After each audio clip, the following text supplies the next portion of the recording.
خدا باپ، بیٹے اور روح القدس کے نام میں آمین۔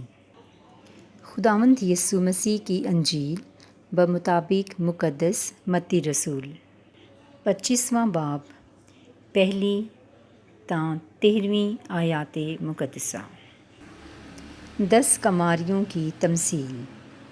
تب آسمان کی بادشاہی ان 10 کماریوں کی مانند ہوگی جو اپنی مشلیں لے کر دلہا کے استقبال کو نکلیں۔ ان میں 5 بے عقل اور 5 عقل مند تھیں۔ جو بے عقل تھیں انہوں نے مشلیں لے لیں پر تیل اپنے ساتھ نہ لیا، مگر عقل مندوں نے اپنی مشلوں کے ساتھ اپنی کپیوں میں تیل بھی لے لیا۔ جب دلہا نے دیر لگائی تو سب اونگنے لگیں اور سو گئیں۔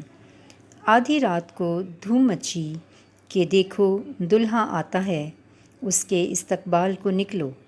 اس پر وہ سب کماریاں اٹھ کر اپنی مشلیں درست کرنے لگیں، اور بے عقلوں نے عقل مندوں سے کہا، اپنے تیل میں سے ہمیں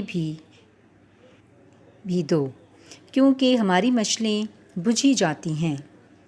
عقل مندوں نے جواب میں کہا، شاید ہمارے تمہارے دونوں کے لیے کافی نہ ہو، تو بہتر یہ ہے کہ بیچنے والوں کے پاس جاؤ اور اپنے واسطے خرید لو۔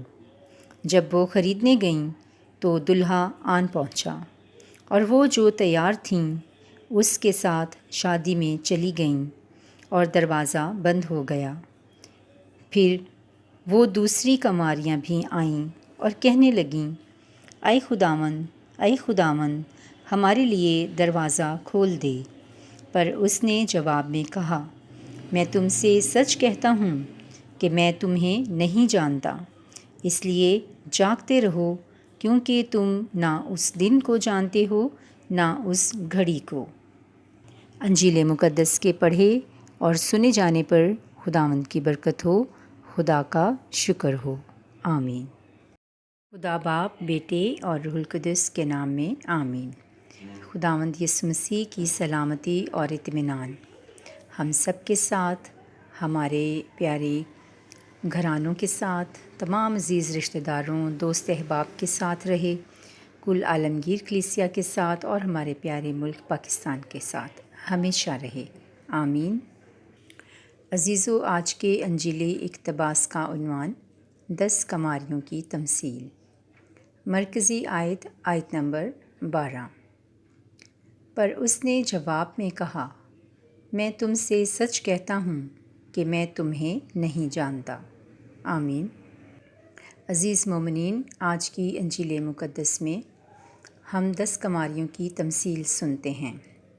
مسیح یسوع آسمان کی بادشاہی کی حقیقت کو سمجھانے کے لیے آسمانی بادشاہی کو ان 10 کماریوں سے تشبیہ دیتے ہیں جو شادی کی ضیافت میں شریک ہونے جا رہی ہیں اور دلہا کو خوش آمدید یا ویلکم کرنے کے لیے اپنے اپنے طریقے سے تیاری کرتی ہوئی نظر آتی ہیں۔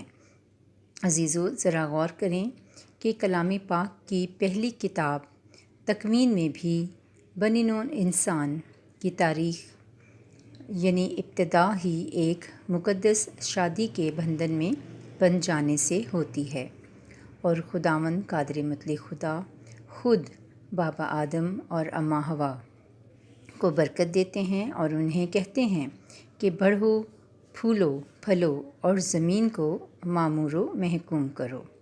اور اسی طرح کلام پاک کی آخری کتاب یوحنا عارف کا مکاشفہ، جس میں ہم دیکھتے ہیں کہ کلام پاک کی آخری کتاب میں بھی ایک شادی کی ضیافت کا ذکر ملتا ہے، یعنی برہ کی شادی، پریز دی لارڈ، اور انسانی تاریخ کے آغاز اور اختتام کے بیچ کا حصہ بنی نوع انسان کو زندگی گزارنے کے طور طریقے، رنگ ڈھنگ اور رہن سہن سکھاتا نظر آتا ہے۔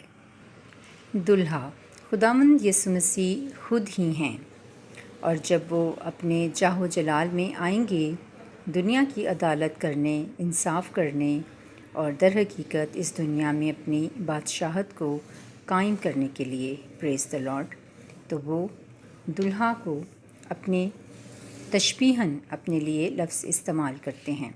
عقل مند کماریاں۔ عقل مند کماریاں وہ لوگ ہیں، یعنی ان لوگوں سے تشبیہ دی گئی ہے جو اس دنیا میں رہتے ہوئے اس دنیا سے غافل نہیں، جو روحانی عالم ہے، یعنی جہاں ہمیں ہمیشہ رہنا ہے۔ یعنی یہاں روحانی تیاری سے مراد ہے۔ مشلوں کی تیاری روحانی تیاری کو ظاہر کرتی ہے۔ اپنی مشلوں میں تیل بھرنا دراصل روحانی بیداری کی علامت ہے۔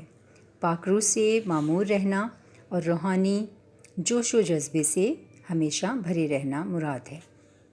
بے عقل کماریاں وہ لوگ ہوں گے جو صرف اس دنیا ہی کے ہو کر رہ گئے ہوئے ہیں، یا صرف دنیا ہی ان کے لیے سب کچھ ہے۔ وہ کوئی روحانی تیاری کرتے نظر نہیں آتے کہ ابھی تو بہت وقت پڑا ہے، مسیح کی آمد پتہ نہیں کب ہوگی، وغیرہ وغیرہ۔ اور ایسے لوگ جو صرف دکھاوا یا نام و نمود جیسے کردار اور خصوصیات کے حامل ہیں، جیسا کہ ہم نے گزشتہ انجیلی پیغام میں بھی سنا کہ ہپوکریٹس یا ریاکار وغیرہ، وہ حقیقت میں مسیحا کی تعلیم کی گہرائی تک نہیں پہنچتے۔ عزیزو، ایسے لوگوں کے لیے مسیح یسوع بہت سخت الفاظ استعمال کرتے ہیں۔ بمطابق آیت نمبر 12 پر اس نے جواب میں کہا، میں تم سے سچ کہتا ہوں کہ میں تمہیں نہیں جانتا۔ آمین۔ آئیں عزیزو، آج غور و خوض کریں کہ جب ہم مسیحا کی عدالت کو فیس کریں گے تو ہمارے لیے مسیحا کیسے الفاظ استعمال کریں گے۔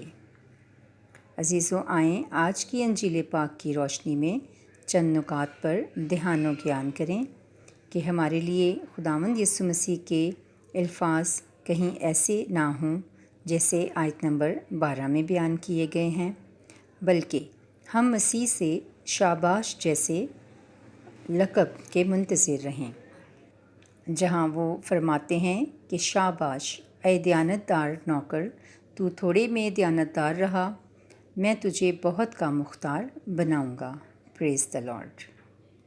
آئیں عزیزو، ہم سب مل کر خداوند سے فضل مانگیں کہ ہم جاگتے رہیں اور دعا کرتے رہیں تاکہ آزمائش میں نہ پڑیں اور ہوا میں اڑ کر دلہا کا استقبال کرنے والے ہوں اور شادی کی ضیافت میں شریک ہوں۔